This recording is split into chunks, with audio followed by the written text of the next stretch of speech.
If you're seeing a Lucidchart error of 403, don't worry, because in this video I'm going to walk you through the most reliable fixes step by step. This error usually means your browser, network, or account permissions are blocking access, and the good news is that in many cases you can solve it in just a few minutes. If this tutorial helps you out, make sure to hit the like button and subscribe for more quick software fixes like this. Alright, let's get into it.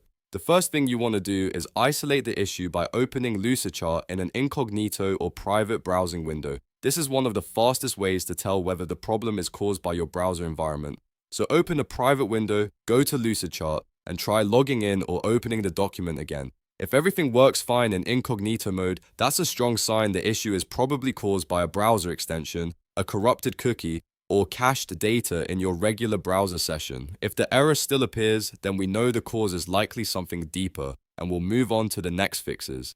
Next, disable any conflicting browser extensions. Ad blockers, VPN extensions, privacy tools, and script blockers can all interfere with Lucidchart and trigger a 403 error. Go to your browser's extension manager and temporarily turn off anything that could block website scripts or authentication requests. If you use multiple extensions, it's best to disable them all for a moment, then refresh Lucidchart and test again. If the site starts working, you can re-enable your extensions one by one until you find the one causing the issue. This step is especially important if Lucidchart was working before and suddenly started showing access errors. Now let's clear your browser cache and cookies. Over time, old or corrupted site data can cause login problems and permission issues, and clearing it often fixes the problem immediately. Open your browser settings or history menu, then choose Clear Browsing Data. Make sure you select cookies and other site data along with cached images and files. Set the time range to all time if possible, because you want to remove any stale Lucidchart data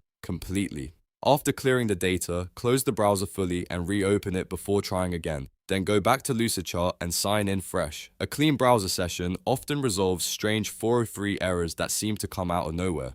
If you're still having trouble, check your network and VPN settings. Sometimes a corporate firewall, school network, or VPN can block access to Lucidchart servers. If you're on a restricted network, try switching to a different connection, such as mobile data or a hotspot, and see if the error disappears. Also disconnect from any VPN you're using and reload the page. Lucidchart may be blocking traffic that appears suspicious or comes from certain routed connections, so testing on a different network can quickly confirm whether that's the cause. Another important thing to check is your document permissions. If the 403 error happens only inside one specific Lucidchart file, the issue may not be your browser at all. It could simply mean that you don't have the right access level. Ask the document owner to open the share button in the top right corner and confirm your permissions. Make sure you have can edit or can edit and share access if you need to make changes. If you only have view only access, Lucidchart may block actions that trigger the 403 error.